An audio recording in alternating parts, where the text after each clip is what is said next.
And the first map is going to be, as chosen by Team 1, when I hit the update button. We got Tomb of the Spider Queen. That's a fun map to start it off. I like Tomb of the Spider Queen a lot because you've got some importance placed on team fighting, and you also have importance placed upon macro and playing around that. There's a lot of nuance, but you don't really get necessarily what you might get on Cursed Hollow, where you have one team just playing completely around the other team, or what you might get on Battlefield, where one team just wins every team fight and it's just a complete and total stomp, which is, in my opinion, a bit less enjoyable to watch. And I'm all about having some fun. So hopefully we are going to have some fun with these matches here.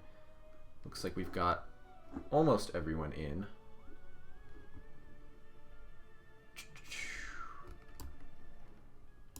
Maybe just waiting on one more person.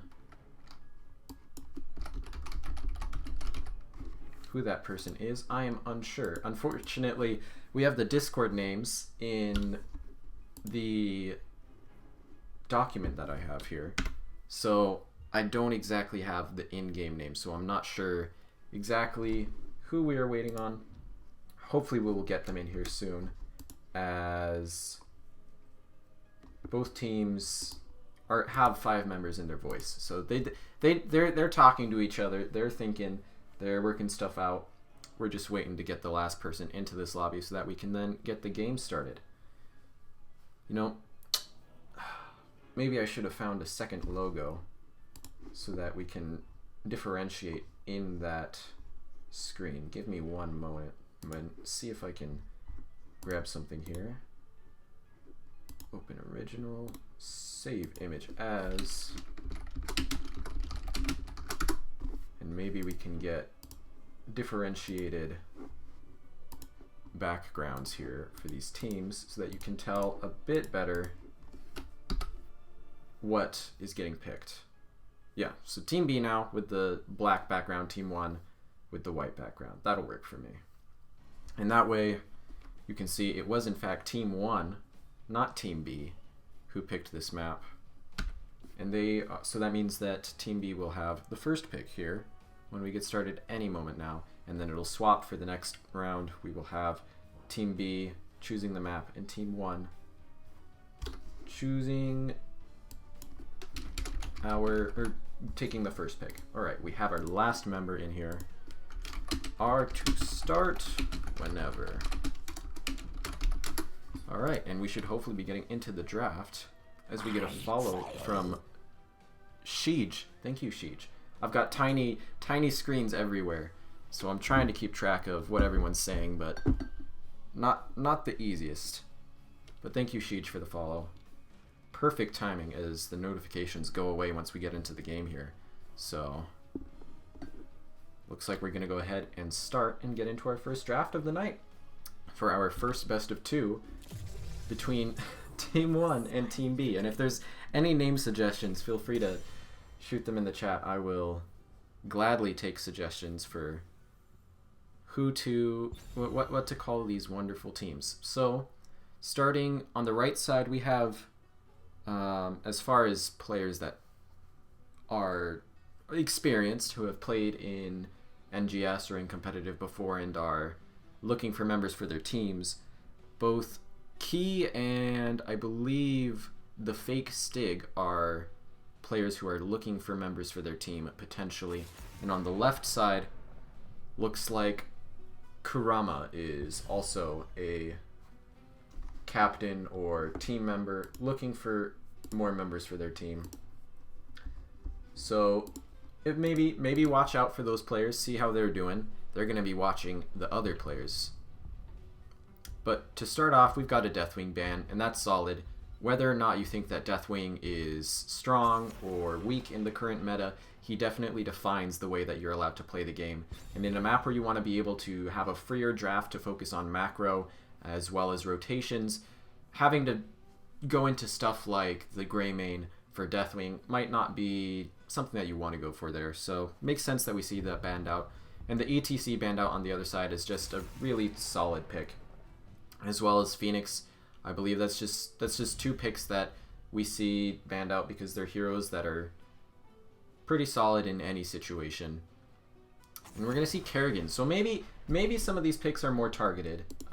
As I said, there was already one round, so some of these players have seen and played with each other. So that's a bit of an interesting ban. This is one of the better maps for Kerrigan, but Kerrigan is also a hero that we don't see played that much and not really banned at all, except rarely on shrines. And even then, it's normally when you know that the other team has someone who is able to play on that hero.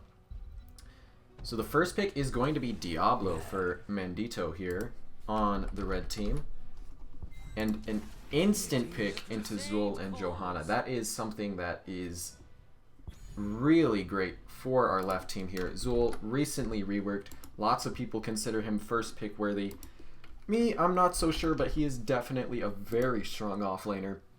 And when you look at the front line of the red team, they have such a macro presence, and Diablo doesn't really give any macro. So already looking like the red team is going to, or the blue team rather, team 1 is going to be able to get ahead in the rotations. As we're going to see Anna and Mephisto picked up. So it looks like we have two different approaches here, whereas the blue team seems to be focusing more so on the rotations, on getting ahead in wave clear. It looks like maybe the red team here deciding to instead go for a more team fight oriented game plan, as they take the nano boost from Ana with the Mephisto. That can be really devastating. And we're going to see Thrall taken out. Makes sense. Thrall can give you some of that macro pressure, as well as Earthquake completely slows down the team, which really enables Mephisto to get those multi-hits with his W, to put out the damage, get resets on his own cooldowns.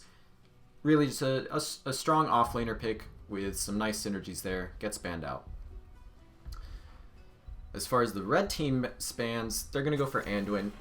Another ban where I think it's just a hero that in general can be very powerful and isn't necessarily the most difficult, and especially just the fact that he can pull away any person who is in danger can be a pain, especially when you've got that Diablo who wants to look for aggressive jumps onto people. But we're going to see Malfurion picked up for Jay, as well as Lunara here. So heroes that are definitely strong on the map. Lunara, I would say maybe a bit of a different pick. Not something you see a lot, but if it's a comfort pick for Kurama, there's definitely a lot of siege potential there. And then Malfurion gives great sustain, just a really solid hero all around right now. Really one of the top healers, I would say, for sure. And we're going to see the draft finished out with Raynor and Yrel. So Raynor, a good DPS here, able to put out a lot of sustained damage with pretty decent macro presence. And we're gonna see Yrel, but this Tassadar, I know Fig DBL here, and he is a Tassadar main. He loves the Tassadar. So I know he's happy to get to play it tonight. He was really hoping that at least one of his teams tonight would let him go ahead and play that. So he is going to be able to. So we're gonna have to keep an eye on him, see how he's able to do with that, as well as keeping an eye on the rest of these players. We've got the fake Stig really taking the carry position for team fights. He's gonna have to pop out and pop off to make up for the fact that there is definitely a bit of a lacking macro aspect from the red team. They might be able to do camps fast with the newly buffed Exterminator from Raynor, but that won't really matter if they're constantly pushed in by Zul, Johanna, Tassadar. Another thing to mention, of course, is that Tassadar is great on this map, or this is a great map for him, because he can control the rotations with his Psionic Storm and his Oracle, which allows him to reveal the area around him, and the fact that he can stack his level 1 quest very quickly thanks to the double rotations here.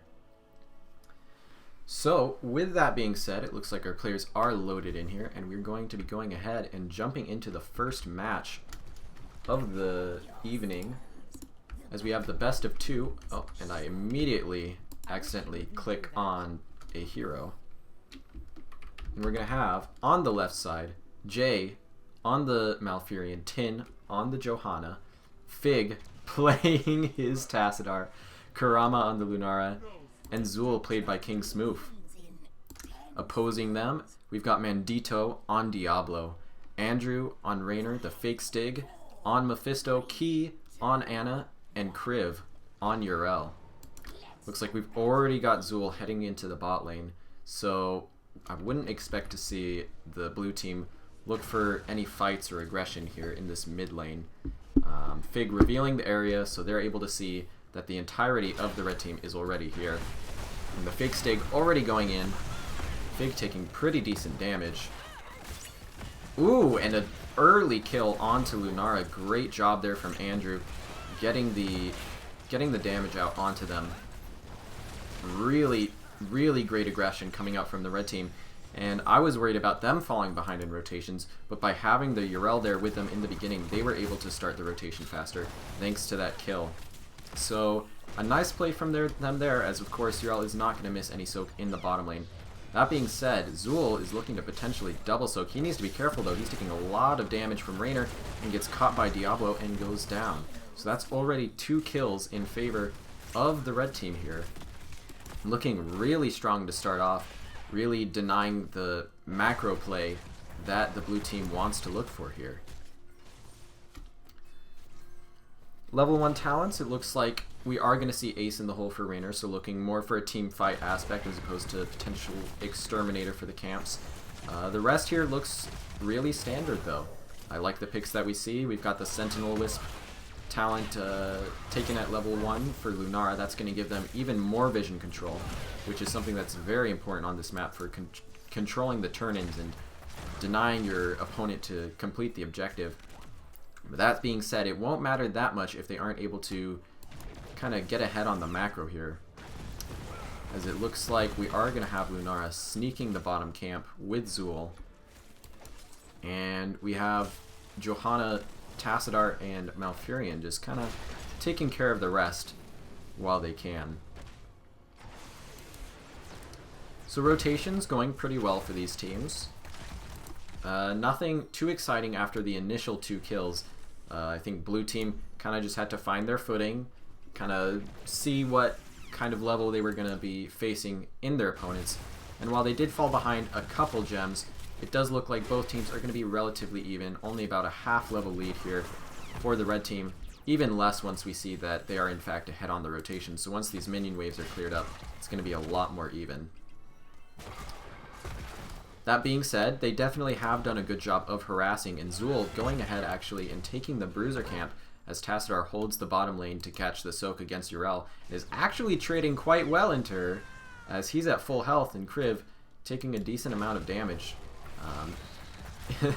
Not exactly what I might have expected, as a nice root though comes out onto Andrew and a ton of damage comes out from Kurama on the Lunara, but some clutch heals come out from Key on the Ana. Gonna go ahead and save Raynor there as the bruiser camp pushes in, but not gonna get too much value as the wave was already cleared before it.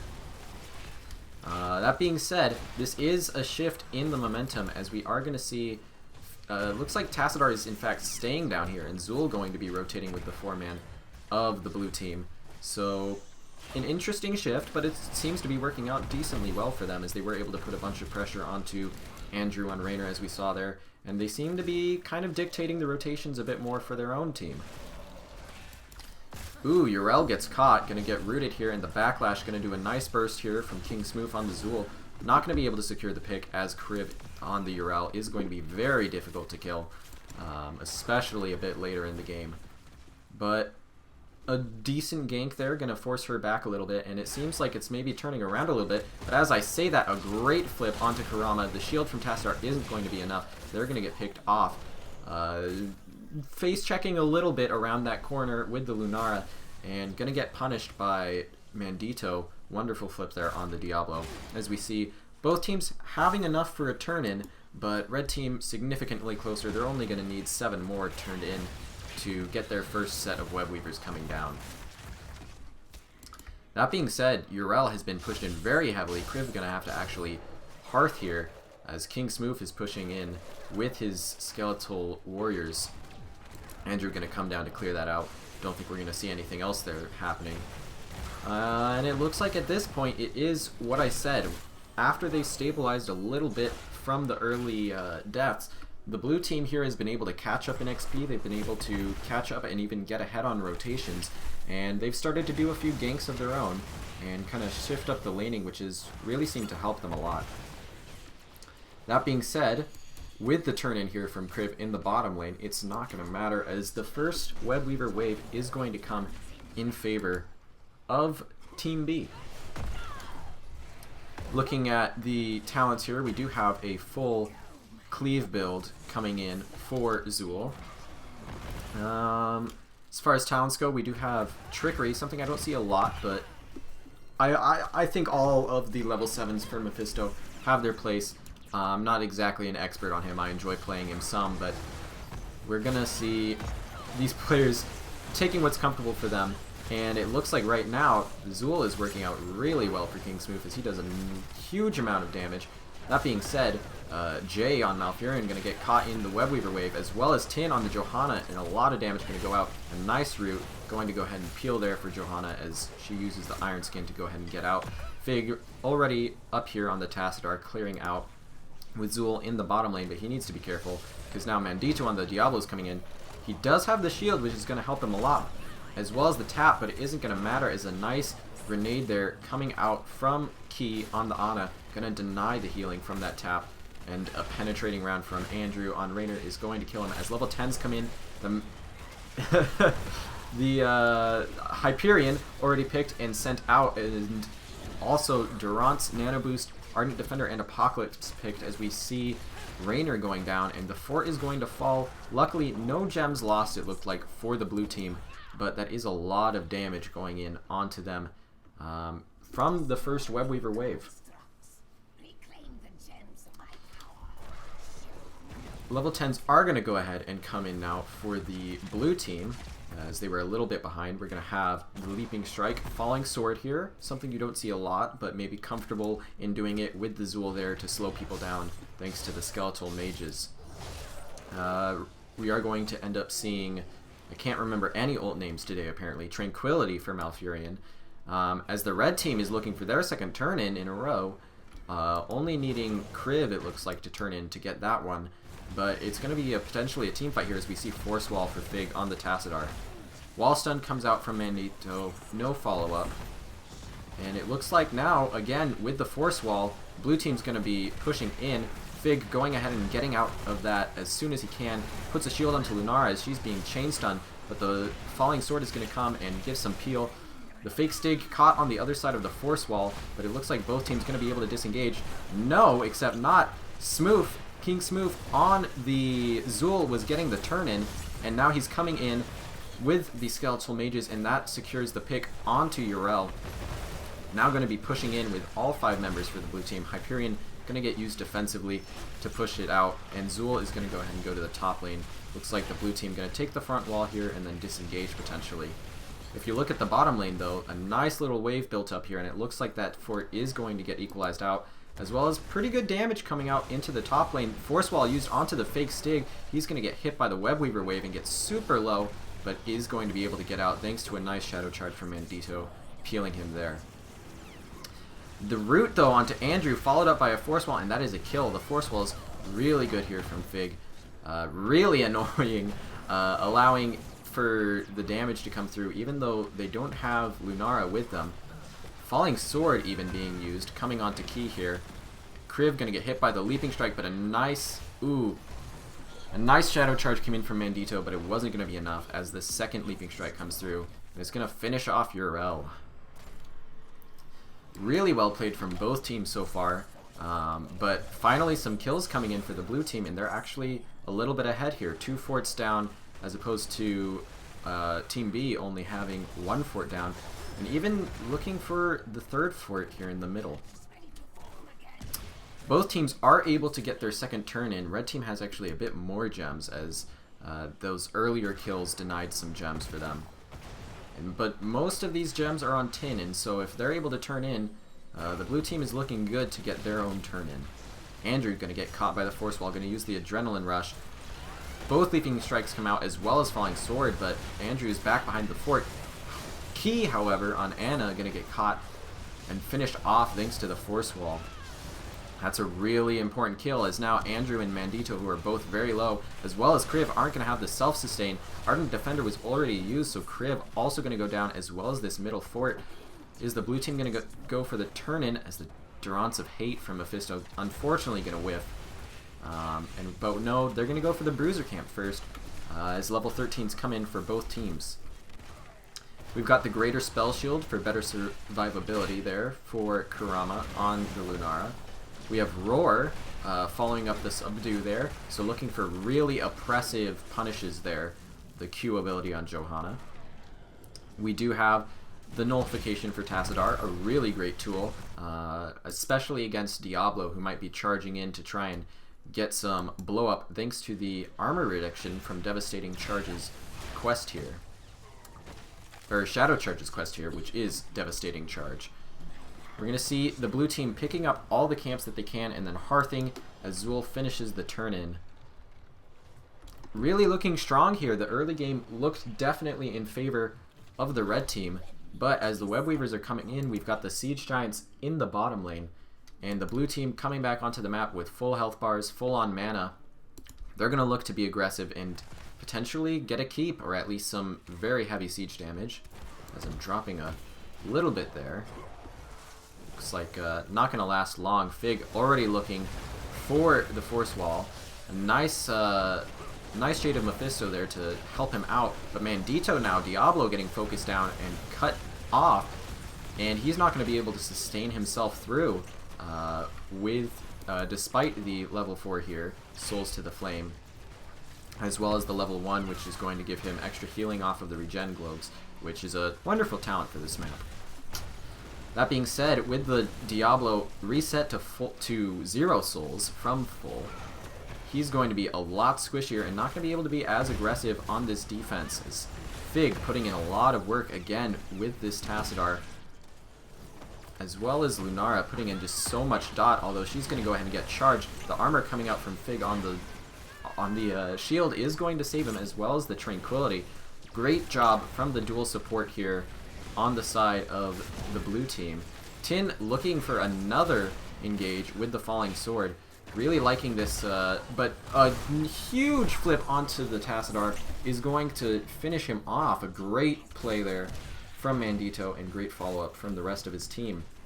That being said, though, Zul was putting in work in the middle and top lane, and the fake Stig on Mephisto was not quite able to match his macro presence, and that's going to be 2 keeps down from this Web Weaver wave. That is a huge, huge push from the blue team. We're gonna have to see the red team looking for something big here while Tassadar is dead if they want to turn it around.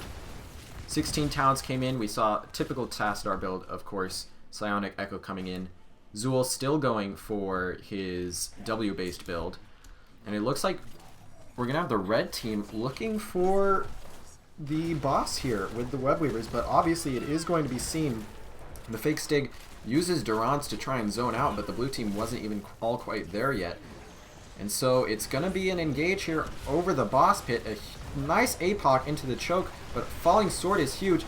Zul dropping, though, immediately wasn't able to get his Ws as the red team was all retreating out of his range, and Tin also looking very low on the Johanna. Going to fall as well. That's both of the frontliners as well as Lunara who got picked off. I did not even see her fall. That is a huge turnaround for the side of the red team here. And now they unfortunately were not able to get the boss, but they're pushing with this Web Weaver. They're going to take the top fort. That's going to be huge for them. Unfortunately, looks like the blue catapults in the mid lane were able to clear up the Web Weaver there, but they've got a huge push going for the red team here in the top lane, and pretty healthy health bars, all things considered, thanks to Anna's healing. Kriv jumping in, looking for some aggression. A nice hammer there onto Fig. And Mandito gonna charge, flip, and charge again to try and pull out Jay on the Malfurion. Oh, I was gonna say Mal'Ganis, but that isn't right at all. But gonna be able to get out there is the blue team, and now they're on the chase. And with Falling Sword, with Zul, that's a really dangerous chase. Mandito gonna try and peel for his team, but is going to ultimately fall as Johanna is just wailing on this backline all on their own. Gonna get pushed back there thanks to a sleep dart and a penetrating round, but Kriv also going to fall for the red team. That's 2 down. Meanwhile, though, in the bottom lane, the Web Weaver was putting in work, and a huge wave here gets the keep. And in the mid lane, on the other side, the Catapults were pushing in for the blue team and managed to get the 12% off the core, but I don't know what I missed there. I turned away for a second, and Mephisto has killed Johanna, but a nice leaping strike going to finish off Raynor. Looks like we do have Malfurion getting pulled into the enemy team, but it's not going to end up with him dying. Instead, it's going to be all of the remaining members of the red team getting taken out. GG, called in chat here by Zool, as we are seeing 13 seconds on Urel, but 30 plus seconds on the remaining members of the red team. And it does look like the blue team is going to be able to finish it off here. The Catapults already had the shield all weakened up. Despite Mephisto putting in a ton of work, the disruption and the extra support from Tassadar and Malfurion was enough to end up with this first map going in favor of the blue team. GG. Whoo, baby. Oh, that's not match summary. This is match summary. There we go. Professional casting.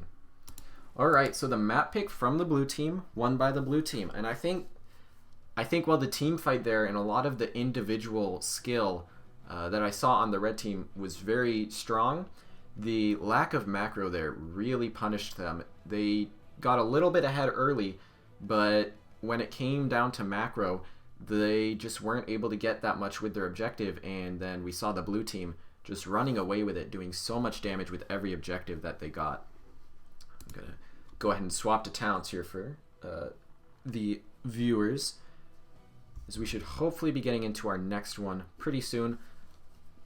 Now, this map will be definitely a different one. Obviously, we're going to have some target bans here. That's something that you always have to realize, is that a lot of these players don't know any of each other, and so they're not going to be able to really get those target bans. I did say that there are probably some target bans there, like the one that we saw onto Kerrigan, but I think now we're going to have a lot better of an idea. Maybe we see Tassadar banned out, maybe we see Lunara banned out, as really just excellent play all around. Zool, I feel like, has to be addressed some way here by the red team, as they're not going to have first pick on this map. They're going to be the ones choosing for this map. But overall, great first game. I had a lot of fun with that one. Should hopefully be jumping into our second one pretty soon here. This one will be the map pick of our red team, as it swaps. So the blue team picked Tomb of the Spider Queen, won, and I think really a lot of it came down to the draft. Like I said, they were just able to get so far ahead in the macro pressure once they were no longer getting picked, that they ran away with it, taking so much with their objectives. Ugh, so my voice cracks there. Alright, so now we're just waiting on our teams here. Should hopefully get a lobby any moment now. We just need to see which map the second team is going to go ahead and pick. While we're doing that, I'll go ahead and run some of the notifications we had. Wraithling Gaming, thank you for the follow. And John Knight, thank you for the follow. I appreciate it. Alright. I know I'm casting John Knight a little bit later. I think my last series for the night. Yep. So that'll be a bit later. Definitely excited for that one. Excited to see exactly what level of play is going to be there. Because obviously it is going to be mixed levels of play between the different teams, as we do have people of all levels coming in, having never played competitive before, or not having a team at least. Alright. Still no word on our lobby, it looks like. Oh, there we go. Ooh, now that's a spicy map. Alright, Dragonshire is going to be our second map here, picked by the red team.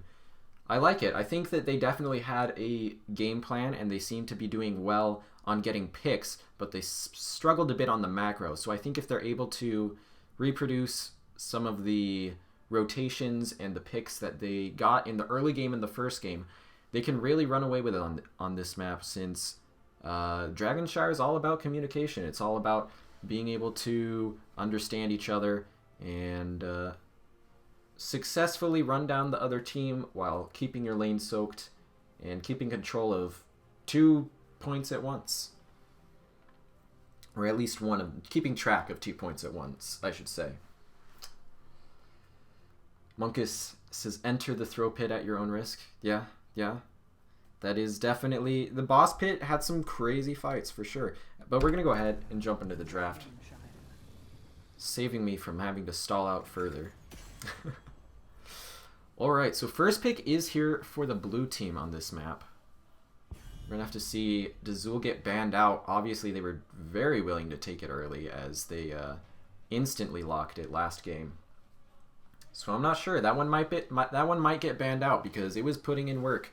Although, that being said, offlaners generally participate a lot less in the fights on this map. You see them really just dueling 1v1, so maybe they let it through on the side of the red team and get the Urel, who can maybe do a bit better in the 1v1 there. But no, it's going to be a Zul ban.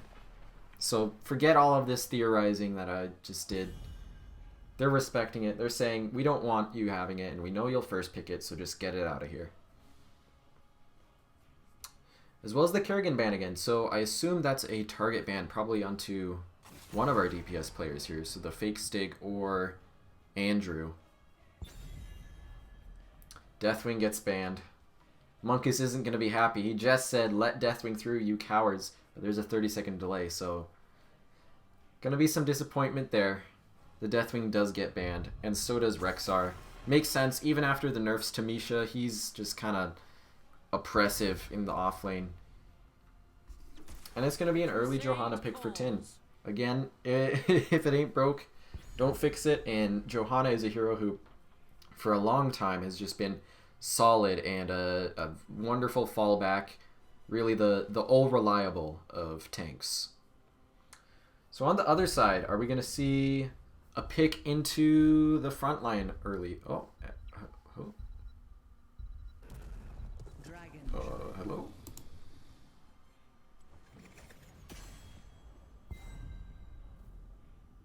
Okay. Looks like I had a slight disconnect there, I think. It was ETC and Thrall. Oh, that's strange. I'm able to see. That is bizarre. Okay, I don't know who's playing what, but we're going to try and figure that out in a moment here. ETC and Thrall getting picked up. So Thrall is a solid offlaner.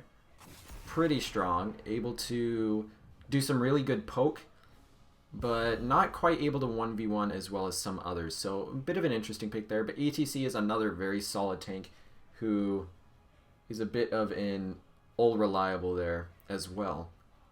John Knight calling me out saying Rexar got buffed. Definitely true for certain players, but I know there are some players who relied heavily on the playstyle there. As my sound, I guess, is gone. That's strange. But yeah, we do see, looks like a Sylvanas pick. And then I think a Stukov pick? I'm not sure exactly what's happening. But we got Sylvanas and maybe Stukov.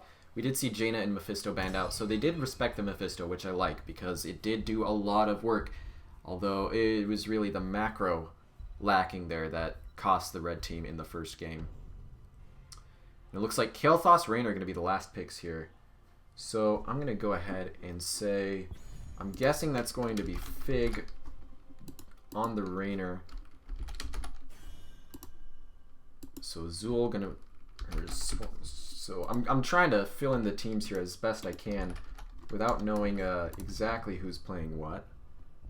And it looks like Li Ming was the last pick there for our red team. So hopefully these issues should all now subside as we're gonna jump into our second game here on Dragonshire in our first best of 2 of the night. All right. Perfect, and I did get those ones right. Looks like Stig is going to be the one here on Li Ming. And we're going to have Sylvanas for Andrew. So, now that issues are resolved, let's talk about the drafts. I like both drafts here. I think there's very solid camp clear from the blue team, which is something I like to see again, that they're focusing a bit onto the draft here for the map and focusing on the macro specifically. As I'm going to run the announcements there without updating it, so it's going to show some of the old heroes. My bad. Looks like, okay, I updated it. Looks like it's running right now. But we're going to have Kurama on the Kael'thas, Tin on the Johanna, Fig on the Raynor, Jay on the Rhaegar, and King Smoof on the Sonya. For the other team, again, starting with all 5 mid, quick match style, we have Key on the Stukov, Kriv on the Thrall, Andrew on the Sylvanas, the fake Stig on the Li Ming, and Mandito playing ETC.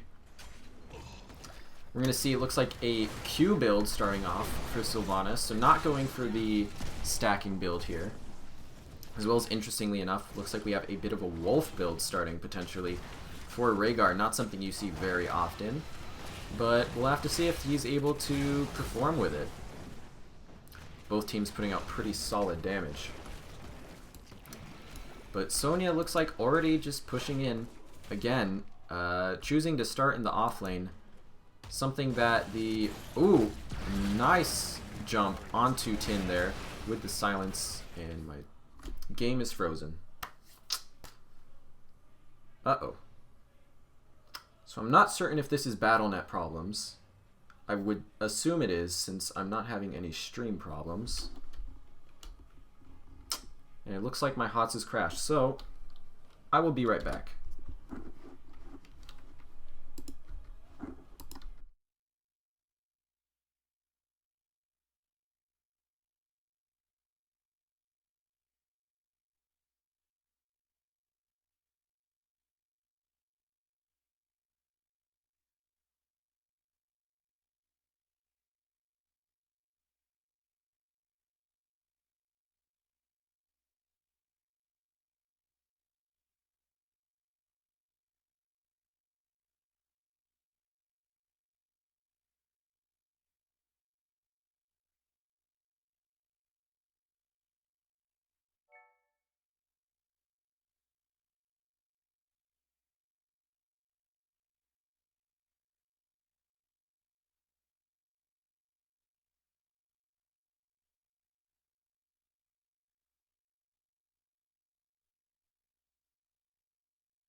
Oh, you wanna find HOTS here?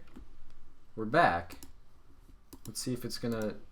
Alright, there we go. We found HOTS. Alright, I am back.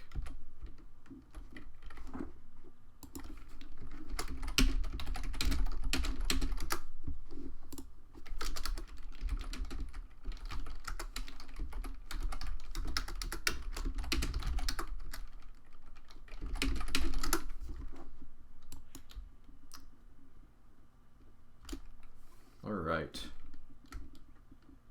So, looks like not much happened. Luckily, they did pause.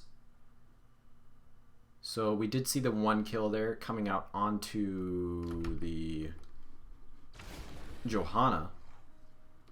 Uh-oh. As it immediately freezes up again. Great to see that happening. But we're going to go ahead and get back into the game. And as I said, the blue team looking very heavily towards that macro. They're already collapsing on both of their camps. But it looks like the red team sees that they're on the siege camp, is potentially looking for an invade. Only ETC and Li Ming right now. They're not going to get it, so they're going to have to back off. Ooh, Rhaegar coming aggressively from the side. Not going to get punished for it though, as Power Slide was used by ETC to go ahead and get out of there. And we are going to see Rhaegar just biting onto the enemy team. A nice body blocks there from Mandito into the silence, but he's taking a lot of damage for it, and it's actually going to fall thanks to the Wolf Bite setting off the Living Bomb there from Kael'thas. Sonya so far winning the top lane, largely in part thanks to this Bruiser camp, but Sylvanas has caught the mid soak for the red team. Looks like the blue team though, they may have both shrines, but they're not interested in capturing the objective. They're interested in pushing. They're going to steal the enemy team's camp. Jay is getting a little bit low, but it's not going to be too much of an issue. They're going to keep pushing in. Looking at early stats here, lots of siege coming out from Sylvanas, and lots of damage from Li Ming, but not quite going to be enough to keep back the enemy team, as now in this game we're seeing already a level lead for the side of Team 1. Andrew going to go ahead and jump onto this point to finally reclaim it, but the entire front wall has been lost, and they had to send Sylvanas up to help in the top lane. All 4 members of the blue team's 4-man are going to be in the mid lane, but Li Ming and Sukov gonna finish clearing this wave instead of neutralizing or going for this objective, so they're gonna have to back out as we do see the rotation back down here from the blue team. Doing a good job of really just putting early pressure on these structures. Having the early pressure in lane is so powerful on this map because it gives you additional control over the objective, which just allows you to control the way that the map is going. And the blue team is doing a great job of it. They did a great job of focusing on macro in the past game, and I've been really enjoying their playstyle so far. We are going to see, it looks like the red team going to go ahead and capture back this Bruiser camp here, but we are going to see Sonya neutralizing out by taking the top point. Thrall continuously getting pushed in here. Kriv not having a great time in the solo lane. As I said, Thrall can do really nice poke, but when he doesn't have a wall to fall back behind and he has to use his tap constantly, it's a bit of a struggle here. All that being said, does trade pretty well into King's Move as he stalls the minion wave out there so that Sonya was taking a few tower shots. Ooh, and King's Move, an aggressive rotation, potentially going to get finished off by Andrew, but a clutch heal from Jay. Not going to quite get finished off there as they did drop to about 40 health. And now it's Tin on Johanna, eating up some tower shots with the Iron Skin there, looking for the kill onto Sylvanas. But all of this time spent mid from the blue team is going to allow for the red team to take control of both points here, and looking for a potential invade onto this siege camp. Not going to happen after all though, as we are going to see Johanna, interestingly enough, being the one stalling out in mid, so no tank in the bottom lane. Is it going to matter? I think so in the long run, but if they're able to poke off Mandito thanks to the knock-up there from Kael'thas as well as the pressure put in by Raynor, that's going to be enough to take the bottom point, and Sonya again starts winning out in the top lane and is going to take back that point. But not the bottom point not staying up long enough for the blue team to really get anything big over it. Oh, I'm sorry, hold up. It wasn't Johanna who fell early. It looks like they actually got saved there after all when I disconnected, as it's 2-0 in the blue team's favor. Looks like it was instead a kill onto someone else. I gotta remember what my hotkeys are. But as I say that, Thrall getting the better of Sonya, really good job from Kriv. You don't see 1v1 kills that often in the solo lane, but we have seen so I'm going to try and remember player names and fail. We have seen King's Move play very aggressively on his offlaners, and looks like a good job done there to punish it. And now the 4-man here against only 3 as Kael'thas is rotating in and Tin is caught, but level 10s are in favor of the blue team, and that's going to be Li Ming falling to Fig on Raynor. The Hyperion came out, as well as the Falling Sword and the Pyroblast. And other level 10s that we're going to see here are going to be Leap for Sonya. So the double jump from the front line, even similar icons there, and the Ancestral Healing. On the other side, of course, we have Mosh Pit, Wailing Arrow, the massive shove coming in, so looking for isolation on taking one player out. And then the Earthquake and the Wave of Force. Sonya going to go ahead and reclaim the top lane here, as the well has been destroyed for Thrall, so he's not going to have that very important resource to use to keep him alive in the sustain battle there. So things only going to get harder for him, and the blue team's looking to be aggressive.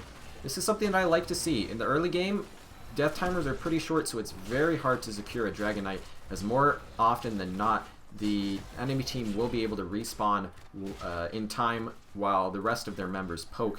So they're just using every advantage they get, whether it be a camp or the double channel, to just push in, to be aggressive, and to get siege value. That being said, a mosh pit actually coming out, but no DPS to follow it up, so Fig on the Stukov, on the Rainer, going to take good damage. Key on the Stukov with a massive shove, but not going to be enough to finish him off. Both are going to be able to get out now, and that was a long cooldown used for Mandito. That being said, they did gain control of both points here, though only briefly, as we are going to see it reclaimed here. Sonya actually coming down a little bit to help out as Thrall takes the top lane there.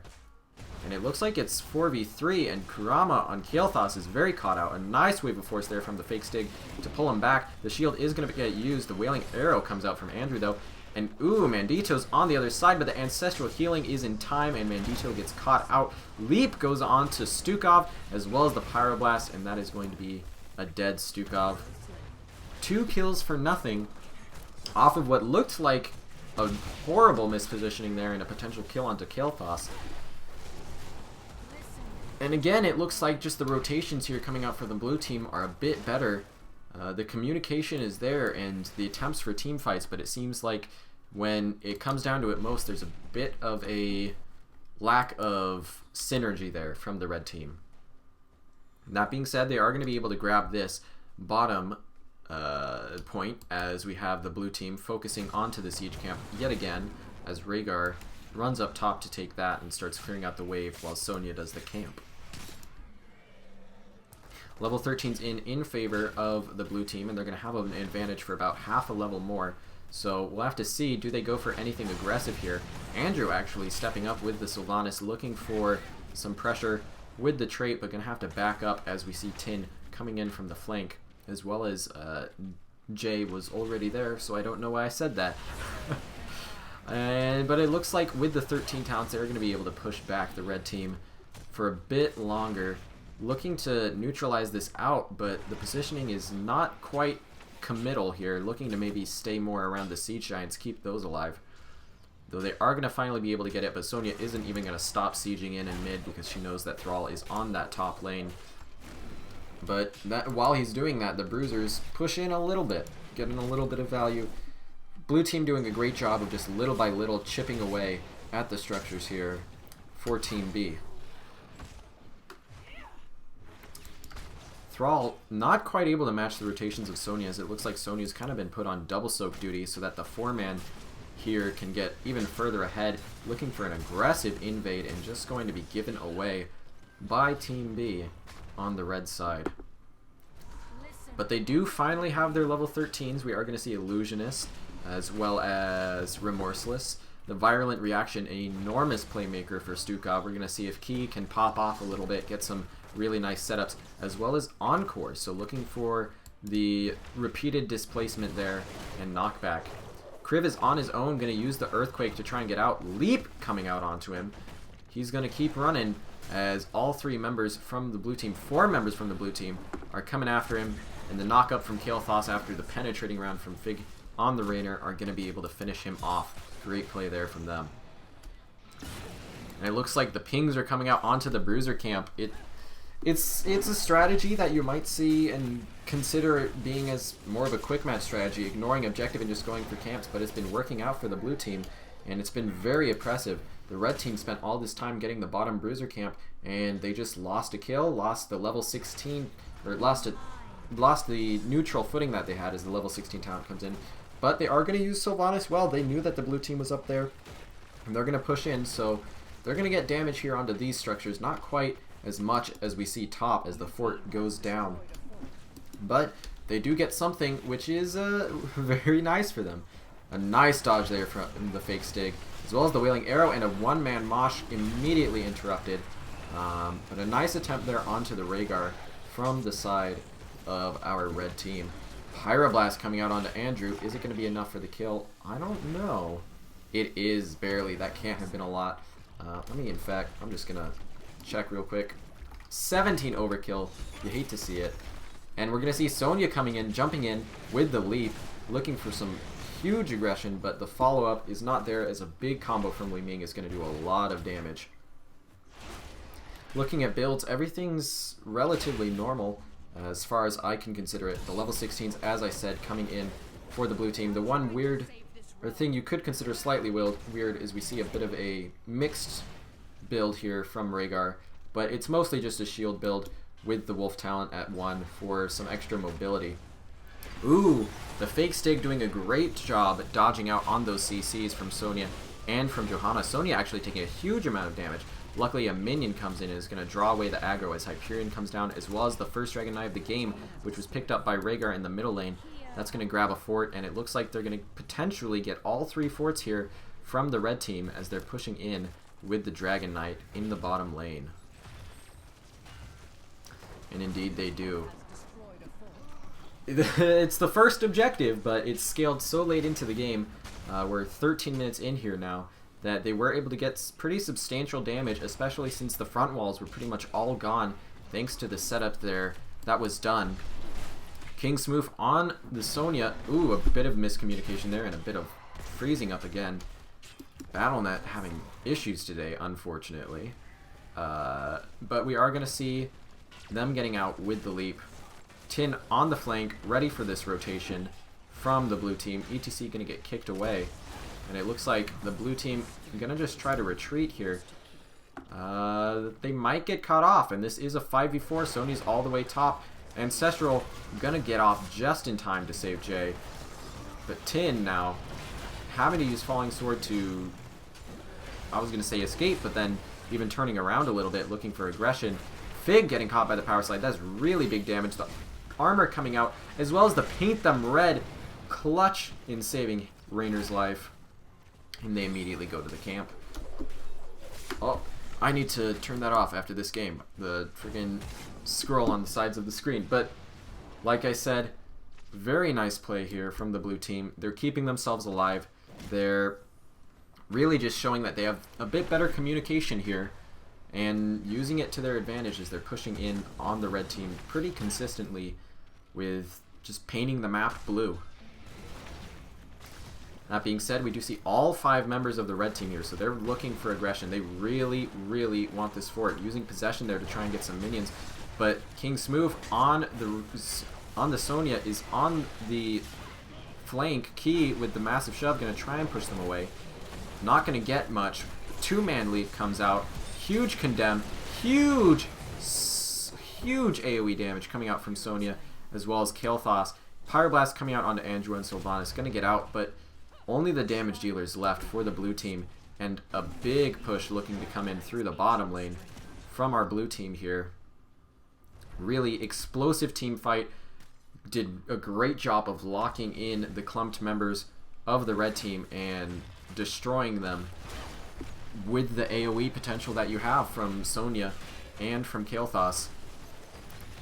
Making it look easy.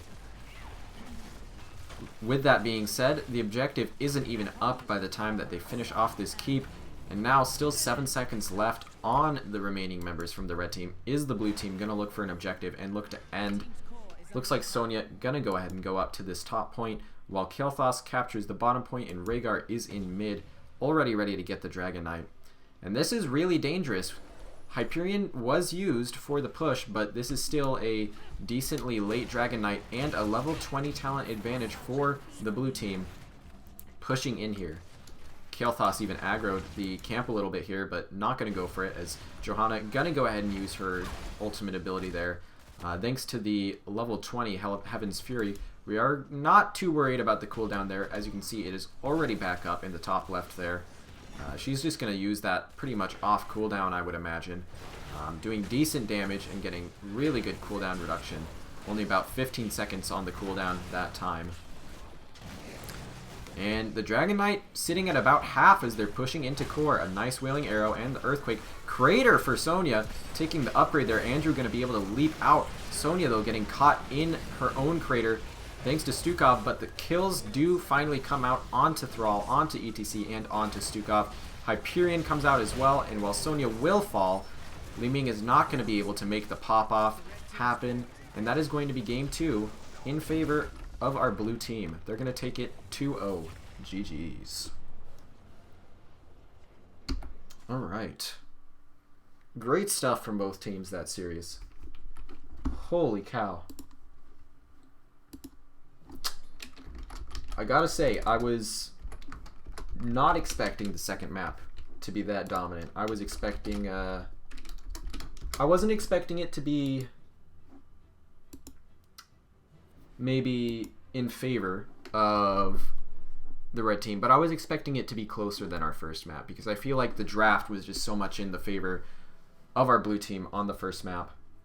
But it's gonna be a 2-0 here, and really dominant fashion, using the camps there to soften up structures and just set up for a insanely powerful late game. Sonya the only one who died there for the blue team.